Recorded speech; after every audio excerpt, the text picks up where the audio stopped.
छेलियापदा निकट रास्तार हाइवा धक्कार नाबालकर मृत्यु। रास्ता को अवरोध कले स्थानीय लोके।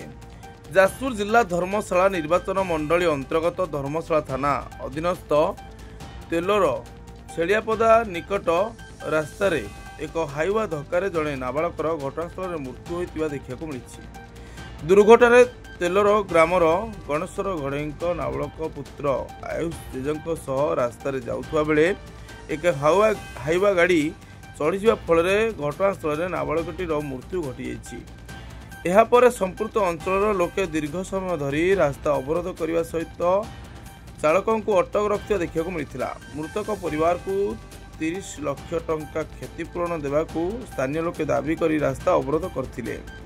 से रास्तार यातायात बाधाप्राप्त होता बेले स्थानीय तहसिलदार और पुलिस घटनास्थल में पहुंची उत्तेजित लोक बुझाइवा पर उत्तेजित लोक मैंने गुरुवार दिवा 1 घटिका समय रास्ता अवरोध हटि जाइथिबा देखा मिली।